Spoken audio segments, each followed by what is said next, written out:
Assalamualaikum warahmatullahi wabarakatuh. Kami dari kelompok 1 akan mempresentasikan hasil diskusi kami.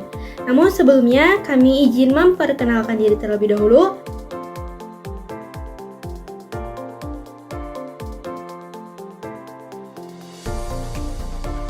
Baik, saya akan menjelaskan apa itu hakikat bahasa dan bahasa Indonesia. Apa sih sebenarnya bahasa itu?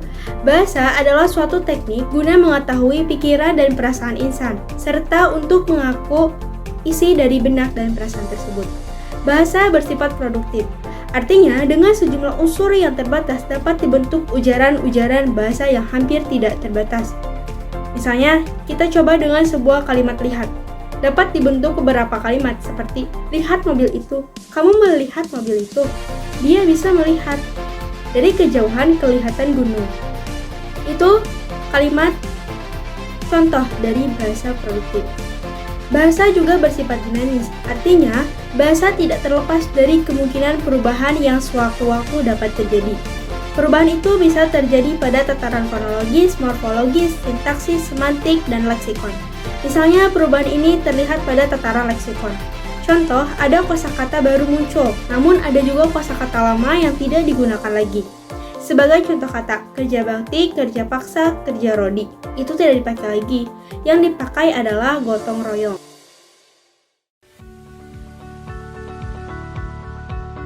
Sejarah Bahasa Indonesia. Yang pertama, ada yang dinamakan dengan Kongres Bahasa Indonesia pertama. Pada tanggal 25 sampai 28 Juni 1938 yang terjadi di Solo, Jawa Tengah.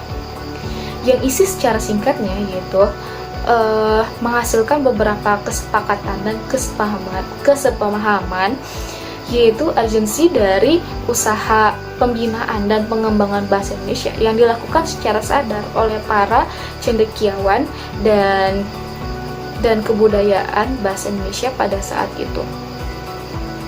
Kemudian pada tanggal 18 Agustus 1945 Undang-Undang Dasar diresmikan, di mana bahasa Van Ophuijsen digantikan menjadi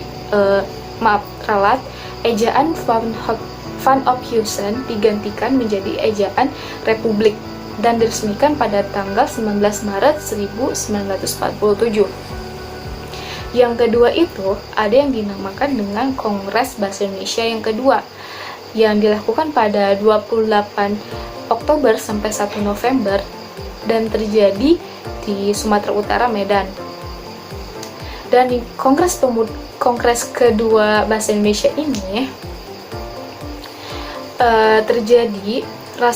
terjadi tindakan rasionalisasi keinginan bangsa Indonesia untuk selalu menyempurnakan bahasa Indonesia dan dijadikan bahasa nasional. Dan di Kongres kedua ini pada tanggal 16 Agustus 1972 diresmikan ejaan sempurna atau EYD dan diperkuat dengan keputusan Presiden nomor 57 tahun 1972. Di Kongres kedua ini pula pada tanggal 31 Agustus 1972 oleh Menteri Pendidikan dan Kebudayaan menetapkan bahasa ejaan sempurna Indonesia digunakan untuk bahasa pedoman untuk seluruh wilayah Indonesia. Kemudian yang ketiga, ada yang dinamakan dengan Kongres Bahasa Indonesia yang ketiga pada tanggal 28 Oktober sampai 2 November dan terjadi di Jakarta, yang isi secara singkatnya yaitu untuk melihat perkembangan pertumbuhan bahasa Indonesia sejak tahun 1928. Kemudian di Kongres ketiga ini yaitu diusahakan untuk memantapkan kedudukan dan fungsi bahasa Indonesia.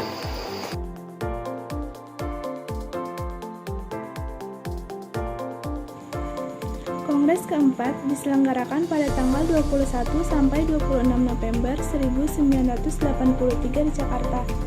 Pada pelaksanaan Kongres Bahasa Indonesia keempat bertepatan dengan Hari Sumpah Pemuda yang ke-55 yang menghasilkan kesepakatan bahwa pembinaan dan pengembangan bahasa Indonesia harus lebih ditingkatkan sehingga amanat yang tercantum di dalam GBHN yang mewajibkan kepada seluruh warga negara Indonesia untuk menggunakan bahasa Indonesia yang baik dan benar tercapai seoptimal mungkin. Kongres kelima dilaksanakan pada tanggal 28 Oktober sampai 3 November 1988 di Jakarta. Pada Kongres Bahasa Indonesia kelima ini, dilahirkan karya monumental yaitu sebuah kamus besar bahasa Indonesia dan tata bahasa baku bahasa Indonesia. Kongres ke-6 dilaksanakan pada tanggal 28 Oktober sampai 2 November 1993 di Jakarta. Hasil dari Kongres Bahasa Indonesia ke-6 diantaranya yaitu pengusulan Pusat Pembinaan dan Pengembangan Bahasa Indonesia ditingkatkan statusnya menjadi Lembaga Bahasa Indonesia, di samping pengusulan disusunnya Undang-Undang Bahasa Indonesia.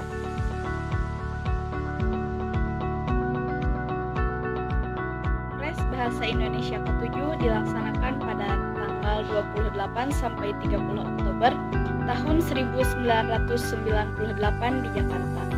Kongres ke-8 dilaksanakan pada tanggal 14 sampai 17 Oktober tahun 2003 di Jakarta.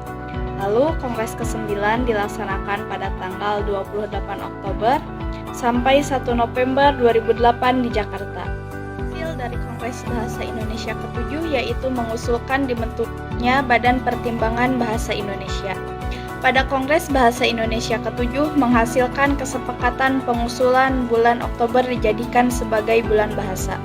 Agenda pada bulan bahasa adalah berlangsungnya seminar bahasa Indonesia di berbagai lembaga yang memperhatikan bahasa Indonesia. Kongres Bahasa Indonesia ke-8 membahas 5 hal yang utama, yakni bahasa Indonesia, bahasa daerah, penggunaan bahasa asing, pengajaran bahasa dan sastra, serta bahasa media massa. Kongres ini berskala internasional yang menghadirkan pembicara dari dalam dan luar negeri. Kongres Bahasa Indonesia yang ke-10 dilaksanakan pada tanggal 28 sampai 31 Oktober 2013 di Jakarta. Hasil dari Kongres Indonesia yang ke-10 merekomendasikan yaitu Menteri Pendidikan dan Kebudayaan atau Mendikbud merekomendasikan hal-hal yang perlu dilakukan oleh pemerintah.